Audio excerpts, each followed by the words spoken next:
back doors to the old 54, and I see there. Oh, yeah. Hey, hey, hey.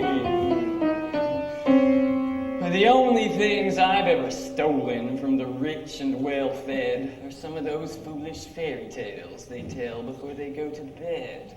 Good for nothing much at all but sleazy titillation. And there, by redigesting these, I find my proud vocation. This one is the filthiest. In the Italian style, it's guaranteed to please you if you're lecherous and vile. And so, in rhyme, upon a time, there lived a man close by the church of San Pancrazio, who spent all his happy hours in devotion to his soul. He yearned to know the secrets of God's true divinity. In heaven's arms, he hoped to spend his life's infinity. Of afterlife, he had no doubt, but only of his worth, of whether God would fold him in or fling him back to earth. And for these doubts he fasted long with discipline severe, admitting no feast or festival throughout the calendar year. His senses knew no ecstasy, his blood ran cold and slow. This man of God was known throughout the land as Puccio. I am Puccio, a humble servant of God. His wife was neither old nor child, but of the years between. She was as fair and round and soft as any nectarine. But because of her husband's holiness, or his age now past its peak, she was continually required against her will to diet, so to speak. And thus it came that when she most had need of concupiscity, he pacified her appetite with some holy specificity about the life of Christ, our Lord, this world's most cherished treasure, and she was left to languish in the absence of her pleasure.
Puccio, we read that one last week. The Lord's word is always nourishment, Isabella, whether we read it last week or not.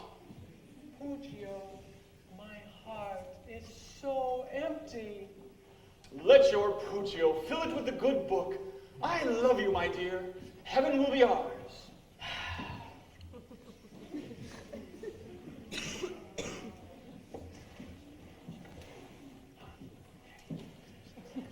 What to him was holy truth, to her was bleak oppression. And soon, orgasmic ecstasy became her sole obsession, until her body ached and craved and screamed for more and more. And like Freud's famed neurotic, she thought all in metaphor of friction, force, and motion, all directed toward the middle. When all at once, a monk arrived to stir things up a little.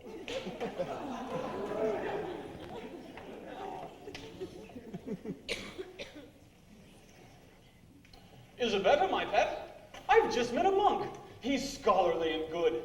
In exchange for his holy company, I have offered him some food. A monk? Oh, my house! Oh, my dress! Oh, my hair! Oh, the soup pot is boiling over! I'd be a fool not to see right away. This lady's in need of a lover. Yes, I've come here to visit your home in the woods and to study the scriptural scrolls. If I find any flaws in your husband's devotion, it's my duty to fill in the holes. Yes, Isabetta, the closer I get to the Lord, I must follow a plan for finding the path of sacred devotion. And to show me, I think he's the man.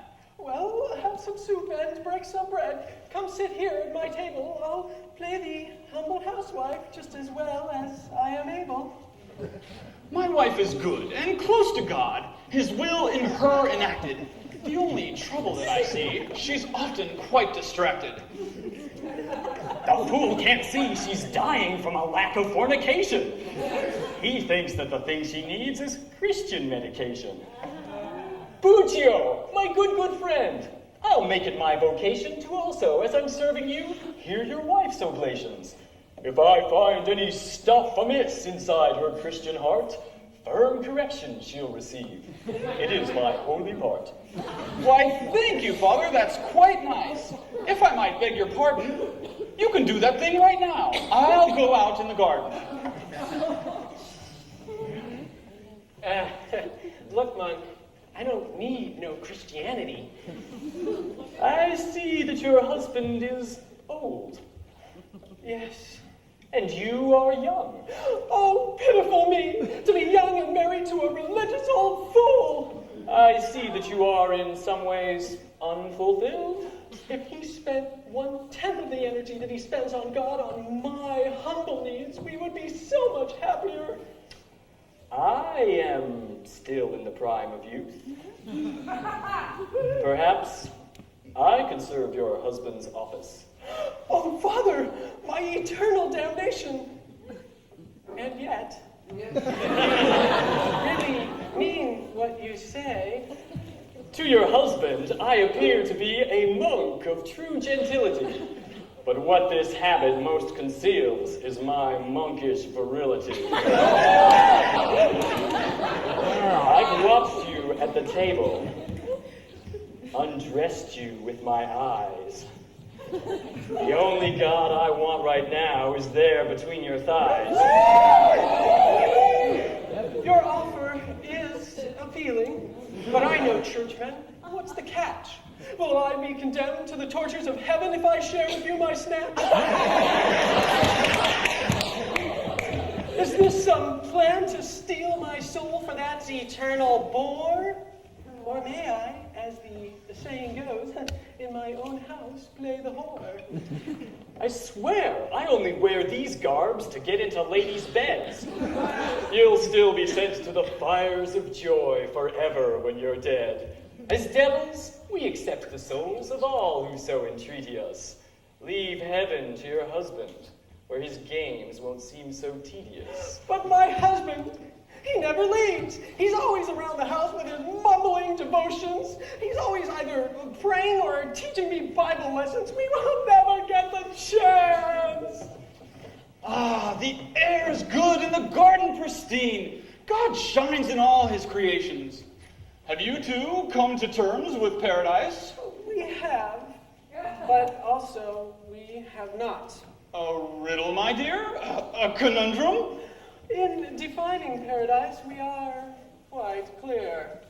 In achieving it, we are yet obscure. Ah, yes. Jeremiah, verse 7, book 12. Quite right. And now, Sir Puccio, if I might have a word with you. Yeah.